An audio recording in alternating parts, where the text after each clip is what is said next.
ಕೊನೆ ಕೇಳಿದ್ರೆ ಮಾತಾಡಿ, ಇಲ್ಲ ಮ್ಯಾಚ ಕ್ಯಾನ್ಸಲ್ ಈಗಲೇ.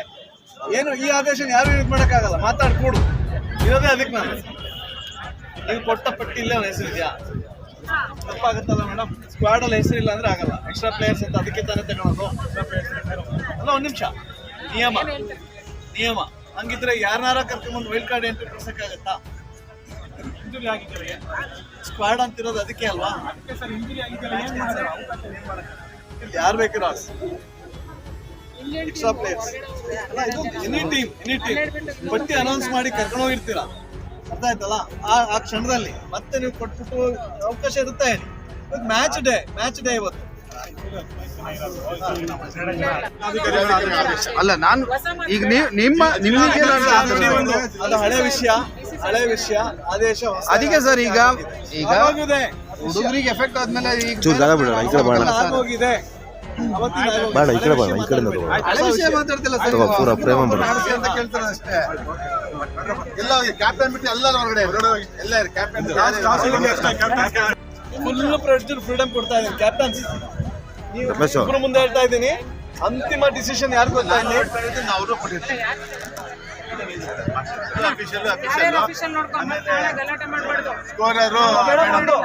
ಗಲಾಟೆನೂ ಇಲ್ಲ. ನಾನು ಕಂಡೀಷನ್ಸ್ ಹೇಳ್ತಾ ಇದ್ದೀನಿ. ಇದು ಏನಾರು ಆಯ್ತು ಅಂದ್ರೆ ನಾನು ಇಲ್ಲಿರಲ್ಲ, ಡೈರೆಕ್ಟ್ ಆಗಿ ಕರ್ಸ್ತೀನಿ, FIR ಆಗುತ್ತೆ ಅಷ್ಟೇ. ಯಾರ್ಯಾರ ಮೇಲೆ ಆಗುತ್ತೆ ನಿಮಗೆ ಬಿಟ್ಟಿದ್ದು. ನಿಮ್ ಭವಿಷ್ಯ ನಿಮ್ ಕೈಯಲ್ಲಿದೆ. ಯೋಚನೆ ಮಾಡಿ ವಿವೇಚನೆ ರೀತಿಯಲ್ಲಿ ಯಾರ ಪರ, ಕಾನೂನಿನ ಪರ ಇದೀವಿ ಅಷ್ಟೇ. ಕಾನೂನು ಎಂಟ್ರಿ ಆಗಿದೆ, ಈಗ ಕಾನೂನಿನ ಪರ ಆಗ್ತದೆ. ಅದಕ್ಕೆ ವಿರುದ್ಧವಾಗಿ ಯಾರೇ ನಡ್ಕೊಂಡ್ರು ನಾನು ಇರೋದೇ ಅದಕ್ಕೆ. ಅರ್ಥ ಆಯ್ತಲ್ಲ? ಯಾರ ಪರವೂ ಅಲ್ಲ, ಯಾರ ವಿರೋಧವೂ ಅಲ್ಲ. ಆಟದ ಪರ ಇರ್ತದೆ ಅಷ್ಟೇ ಇಲ್ಲಿ ತೀರ್ಮಾನ.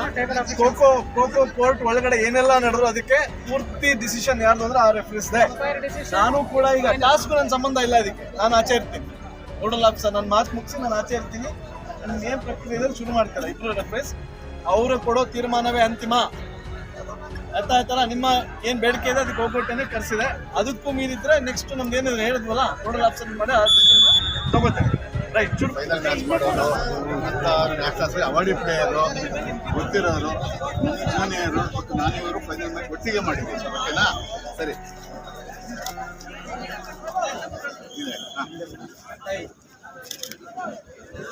ಸರ್ ಹಂಗೇರಿ ಸರ್, ಹಂಗೆ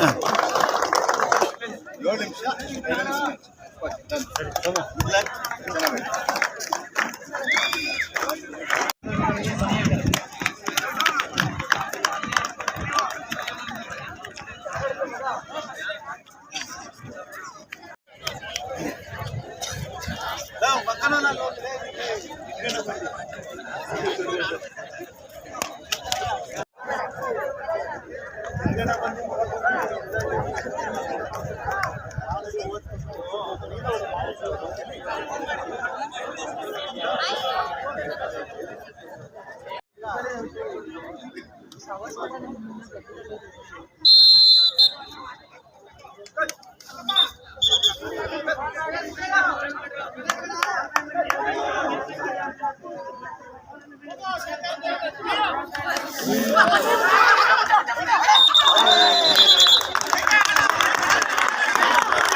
ಇಲ್ಲ, ಯಾಕೆ ಫಸ್ಟ್ ನಿಮಗೆ ಬರೀ ಇದೆ ಫಸ್ಟಿಂದ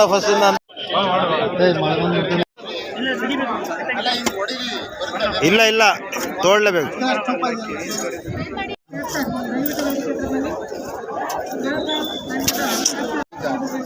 ಯಾವ್ದ್ರಲ್ಲಿ ಚಿಕ್ಕಮಗಳೂರು ಟೀಮ್ ಅಲ್ಲ ಯಾರಿಗೆ